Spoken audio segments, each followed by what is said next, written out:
Salut tout le monde, on se retrouve aujourd'hui dans une nouvelle vidéo et aujourd'hui je reviens pour vous parler planeur. Récemment, une de mes amies a voulu démarrer l'expérience planeur plutôt que son ancien agenda qui ne lui réussissait pas vraiment, et du coup je lui en ai préparé un en fait, vu que c'est une amie proche en fait. Du coup je lui ai passé un des miens et j'avais déjà préparé à l'intérieur ce que je pensais dont elle aurait besoin en fait. Et du coup j'avais envie de vous faire une vidéo sur quel est le matériel qu'il faut pour commencer un planeur, pour démarrer quand on n'a absolument rien au départ. Et donc c'est parti. Premièrement, il y a tout d'abord le planeur. Alors vous pouvez le commander en ligne, mais vous pouvez aussi le trouver en papeterie, même en France. C'est-à-dire que essentiellement vous allez trouver ça à la Fnac, ou par exemple moi j'ai la Papetech pas très loin de chez moi, voilà, à 2 Citres ou quoi. Ils vendent essentiellement des Filofax et d'autres marques un petit peu plus classiques. Alors j'aime beaucoup les couvertures des Filofax, elles sont assez unies en général, ou pas forcément très girly ou quoi, tout ce que vous voulez. Mais elles sont assez sympas, vous avez plein de couleurs possibles, mais ce que je n'aime pas chez les Filofax, c'est que premièrement ils sont très chers, ça coûte environ 50 à 60 € parce que c'est entièrement en cuir.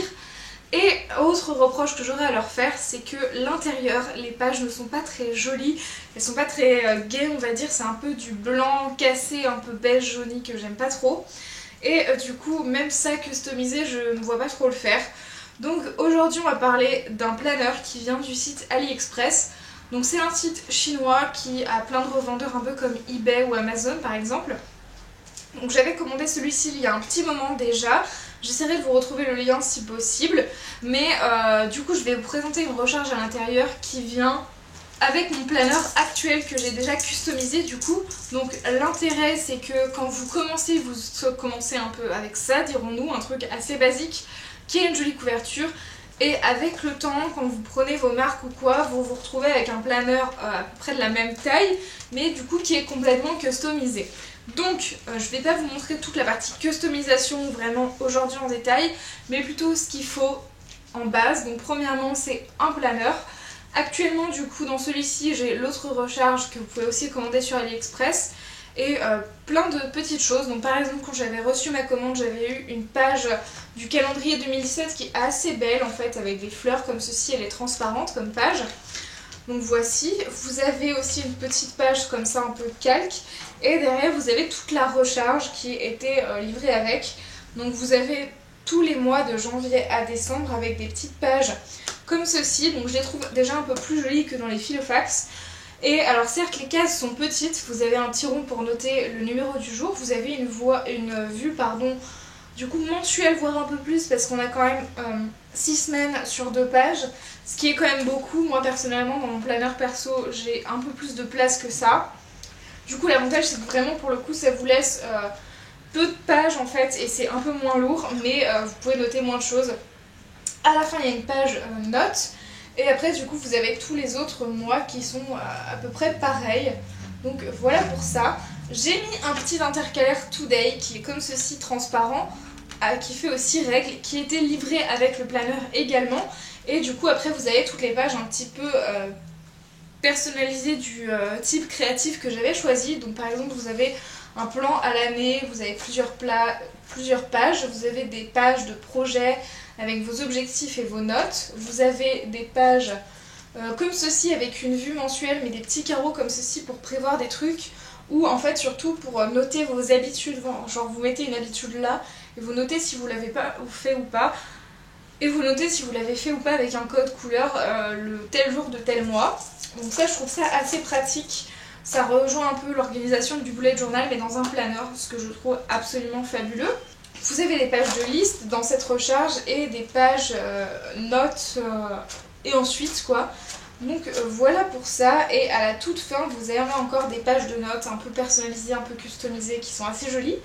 Donc comme ceci, vous avez des petits pois et des pages un peu à petits carreaux. Et vous avez à la fin des pages vierges avec un petit dessin sur les bords. Donc c'est une très chouette recharge, elle n'est pas vendue avec le planeur dans lequel elle est dedans actuellement, mais ça vous donne une petite idée. Donc personnellement vous avez du coup le planeur, quand vous le recevez souvent ils sont soit vides soit pleins, ça dépend, regardez bien sur AliExpress si vous commandez par exemple. Et du coup vous le recevez potentiellement soit dans une jolie boîte, c'était le cas pour mon planeur actuel et la recharge dont je vous parle. Et du coup vous avez du coup un petit organiseur à l'avant, comme ceci, pareil à l'arrière mais un peu moins customisé avec moins d'emplacements possibles. Et du coup dedans j'avais déjà mis des petites cartes ou des autocollants. Ça c'est complètement facultatif, mais du coup voilà pour ça. Quand vous commencez à être un peu plus à l'aise on va dire, vous avez peut-être envie de rajouter des pages que vous avez fait vous-même. Donc soit vous prenez des photos et dans ces cas-là vous avez besoin d'une perforatrice pour les insérer dans ces planeurs. Comme vous le voyez, c'est des anneaux à 6 trous. Donc le problème c'est que ce n'est pas vraiment classique. Et si pour chaque page vous avez une perforatrice à un trou, vous allez mettre un temps pas possible pour faire ça. Donc moi ce que je vous recommande si vous aimez vraiment les planeurs et vous commencez à vraiment vouloir faire vos pages vous-même, c'est investir dans une nouvelle perforatrice spécifique. Donc moi par exemple j'ai celle-ci, j'ai la Bind System, alors je sais plus d'où elle vient mais je l'avais achetée sur Amazon. Elle est plutôt pas mal, c'est-à-dire que du coup vous avez vraiment 6 trous faisables directement. Pareil c'est valable pour le format A5 comme le format A4, ça c'est assez chouette, non pardon, A5 ou A6.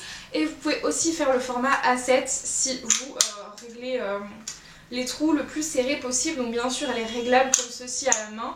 Le seul reproche que j'allais lui faire c'est que vous n'avez pas les repères de où caler pour vraiment avoir tel ou tel format. La seule chose qui peut vous aider éventuellement c'est qu'il y a une petite réglette sur le côté, si j'arrive à la sortir, avec écrit A4, A5, etc.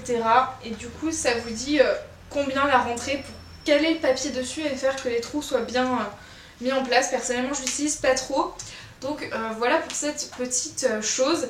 Ça coûte à peu près une quinzaine d'euros je dirais sur Amazon. Et sinon moi je louche sur une nouvelle qui est bleu ciel, qui est beaucoup trop belle, mais alors surtout elle est très pratique et plus que celle-ci dans le sens où elle a vraiment tous les repères de où caler sa feuille et à quel endroit mettre les anneaux à l'intérieur en fait, donc ça je trouve ça cool. Donc je vous mettrai le lien des deux perforatrices dans la description.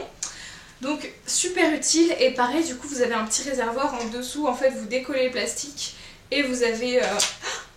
Super, on adore, c'est vachement pratique dis donc. Normalement on chante joyeux anniversaire avant les confettis je crois. Je l'ai ouvert plein de fois récemment, j'ai jamais eu aucun problème et là soudainement je la montre en vidéo et c'est l'anarchie. On est ravis, c'est super cool.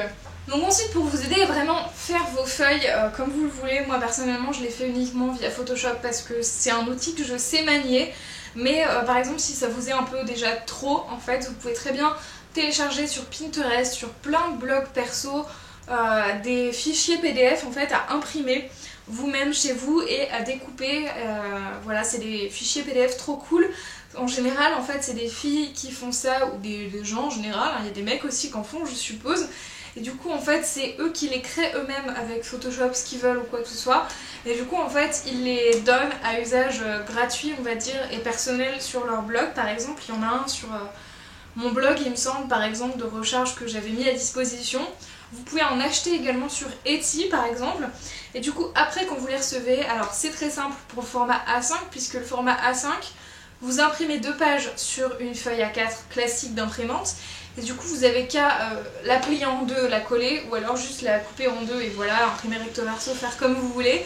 Mais pour le format A6 que j'ai actuellement personnellement et que je préfère parce que c'est plus petit et donc plus pratique à utiliser comme agenda ou à mettre dans un sac à main tous les jours, eh bien c'est un peu plus compliqué que ça, c'est-à-dire que la page est un peu plus petite mais n'est pas vraiment faite pour rentrer complètement dans une page A4. C'est pas super cool et super pratique d'impression. Donc moi ce que je fais en général c'est que je mets tout dans un fichier PDF et j'imprime mon fichier PDF à environ je dirais 80% et en sachant que j'imprime 2 pages sur une page A4 à savoir, et du coup pas en recto verso puisque moi je les colle et je les redécoupe par la suite. Donc comment je fais pour les redécouper moi? J'ai plusieurs petites choses très utiles. Premièrement une règle en fer. Alors pourquoi métallique en fer? C'est tout simplement parce que comme j'ai tendance à découper avec un cutter derrière, si je prenais une règle en plastique ou quoi je risque de racler un peu les bords de ma règle plastique et du coup ça l'abîme et du coup ça ne coupe pas droit. Alors qu'une règle en métal je n'ai absolument pas ce problème, donc ça reste un outil sûr de mesure. Et pareil, j'ai cette petite chose, alors c'est une sorte de plaque assez souple mais en même temps rigide, verte, qui est du coup numérotée. Et du coup c'est très pratique pour découper des pages à un certain nombre de centimètres. Par exemple dans mon format A6, qui n'est pas vraiment du A6 j'ai envie de vous dire parce que c'est vraiment du format personal size. C'est une taille américaine, en même temps le planeur est quand même un concept assez américain. Moi personnellement j'ai des feuilles imprimées de 10 cm de large par 17 cm de haut. Donc du coup en général quand je prends ma feuille A4 qui est sortie de l'imprimante, je la positionne devant, déjà je la replie en deux et du coup je fais en sorte que les deux impressions matchent exactement bien au même endroit et que du coup je plie ma feuille, ça me fait un marquage pour la coller et ensuite la redécouper au bon format et ensuite la perforer. Je sais, ça fait beaucoup d'étapes à faire, mais si vous voulez quelque chose de vraiment entièrement personnalisable, ben ça reste le mieux et clairement faut y donner un peu du sien et de son temps. Donc voilà, pour ça personnellement je me cale une après-midi complète pour faire ça, voire une soirée, ça dépend, et en général je fais mon planeur pour toute l'année et après je suis tranquille. Donc voilà, c'est un peu d'investissement de temps pour une année de libre complète et avec un planeur parfait qui va vous vraiment scier à votre organisation et à vous. Donc du coup ensuite vous avez besoin d'une règle métallique, très pratique si vous utilisez un cutter parce que ça risque moins d'abîmer votre règle en plastique et vraiment de tracer droit votre coupe. Donc moi ma règle vient de chez Sustrain Green, pareil pour mon cutter et les deux coûtent à peine 1 €, même pas. Donc c'est vraiment pratique, vous avez un petit capuchon protecteur pour le cutter quoi. Faites attention à la lame, si vous êtes assez jeune, je vous recommande pas forcément ça, mais du coup de tracer à la main avec un crayon papier vos feuilles et après de découper au ciseau, c'est quand même plus sûr si vous avez du mal ou si vous êtes maladroit par exemple. Et ensuite si vous devez faire du collage notamment sur les formats A6, A7 et A5 si vous imprimez pas en recto verso et que vous devez vraiment recopier une feuille, si vous devez plier une feuille en deux sur du format A5 c'est peut-être un peu con. Moi ce que j'aime c'est que les pages sont un peu plus épaisses donc un peu plus qualitatives, mais en même temps si vous imprimez recto verso du coup ça vous fait moins lourd dans votre sac, c'est un choix. Personnellement pour le format A6 je colle 2 pages en fait et du coup c'est un peu plus épais mais il faut que je colle. Donc 2 options s'offrent à vous, le bâton de colle classique qui voilà, moi j'aime beaucoup les colles liquides parce que je trouve que ça tient mieux que les bâtons de colle à l'ancienne qu'on avait au collège ou je ne sais quoi. Je déteste ça, je trouve que ça ne colle plus au bout de quelques temps, donc pour garder un planeur 1 an c'est juste invivable. Donc ça dure à vie quasiment, donc je trouve ça cool. Celle-ci vient de chez Auchan, ça coûte quasiment rien. Et alors j'ai découvert très récemment dans une vidéo de Jolies Choses 18 il me semble. Je la regarde depuis des lustres faire ses planeurs etc. Et j'ai vu récemment qu'elle utilisait de la colle en format Tipex. Et j'étais comme une dingue en mode mais d'où ça existe? Et effectivement je suis allée à Loisirs Créative et j'en ai trouvé et je suis comme une dingue depuis que j'ai ça. C'est-à-dire que ça colle très proprement, c'est comme un Tipex, c'est translucide, vous pouvez le mettre vraiment au bord de votre feuille, vous n'avez plus besoin de gâcher de la colle. Alors certes c'est beaucoup plus cher qu'un tube de colle classique, mais c'est beaucoup plus invisible. Si vous faites vraiment du loisir créatif, si vous faites par exemple un project life ou des trucs avec des photos, des trucs un peu fragiles à coller, alors je vous recommande carrément ça par rapport à de la colle en tube comme ceci. Donc voilà, je trouve ça absolument super. J'ai pris l'original, donc le UU Dry and Clean Roller, et qui colle de façon permanente et c'est avec 80% de plastique recyclé. Donc je trouve ça vraiment trop cool. Vous enlevez le petit capuchon, vous collez, vous remettez et il n'y a pas de souci quoi, c'est juste fabuleux. Je suis en découverte de ce truc fabuleux, donc je suis absolument ravie. Donc voilà. Si vous ne connaissiez pas et que vous en faites depuis un moment, peut-être que je vous aurais appris une chose autant que je l'ai appris moi-même sur YouTube. Et donc du coup, quand vous avez tout ça, que vous avez fait votre recharge et que vous l'avez mis dans votre planeur, tout simplement, que vous l'avez perforé, après il ne reste plus qu'à rajouter votre petit stylo favori par exemple sur le petit bord de stylo. Normalement vous en avez forcément un qui est intégré dans le carnet, dans le planeur. Et c'est tout, voilà, et vous pouvez commencer à l'utiliser. Donc petit bonus, si ça vous intéresse, sinon vous pouvez skipper à la fin de la vidéo, il n'y a pas de souci. Moi je vais vous donner comme exemple mon planeur. Je vous laisse les vidéos dans le petit i de mes précédents planeurs si vous voulez voir vraiment quelque chose de très personnalisé en détail. Mais du coup, je vais vous parler rapidement de mon planeur actuel. Donc premièrement, j'ai un petit charm de planeur. Vous en trouvez plein sur Etsy. Moi je l'avais commandé sur Etsy et que c'est effectivement avec mon initiale. Et par-dessus j'ai rajouté ces petits trucs que j'avais soit acheté en boutique de loisirs création, soit sur AliExpress par exemple. Et du coup, moi par exemple, pareil, j'ai mis mon stylo préféré, donc c'est un stylo plume qui vient de chez Loisirs et Création, non pas du tout, qui vient de chez... c'est la boutique dont je me souviens jamais. Bref, j'ai un stylo plume de la marque Plumink. L'intérieur est beaucoup plus personnalisé, c'est-à-dire qu'il se présente comme ceci. Donc moi déjà j'ai plein de feuilles utiles pour moi, genre mes ordonnances ou quoi derrière ici. J'ai des petits paperclips, donc celui-ci vient de chez Emma. J'ai une petite carte décorative qui vient de chez AliExpress. J'ai cette petite chose de chez Etsy, c'est un paperclip licorne qui avait été fait par une fille, du coup je lui avais commandé, c'est absolument trop cool, elle en vend plein, c'est juste une tuerie, je vous laisserai sa boutique dans la description. J'ai une petite carte que j'avais reçue dans une commande Ipanema que je trouve trop belle et que je compte cacher ça comme ça pour garder la déco ici mais mettre autre chose comme écriture, mais je l'ai pas encore fait. J'ai des petits intercalaires plastiques pareil que j'avais utilisés sur des plastiques que j'avais commandés sur AliExpress, que j'ai redécoupé moi-même pour avoir cette petite encoche plastique. J'ai imprimé de façon à avoir ma partie agenda, diverses, hobbies, répertoire. J'ai des petits autocollants, voilà, j'ai des pages décoratives que j'ai redécoupées. Et du coup toute ma partie agenda, je l'ai fait moi-même sur Photoshop et après je l'ai décoré avec du washi tape. Donc je vous laisse un petit aperçu par exemple pour le mois d'octobre. Pour chaque mois en fait il y a des washi différents et surtout des couleurs différentes. Donc dès que ça passe à novembre on est vraiment à fond dans le bleu ciel. Et dès que je repasse en décembre par exemple, ben, je suis en vraiment jaune doré. Et voilà, je trouve ça absolument trop cool. Et là j'ai un petit washi tape attention qui est juste trop cool et qui est pour vraiment la fin du mois et du coup le nouvel an. Ensuite j'ai un intercalaire diverses avec pareil une feuille de washi. Alors en fait c'est les petites feuilles avec une petite feuille que j'ai découpée moi-même.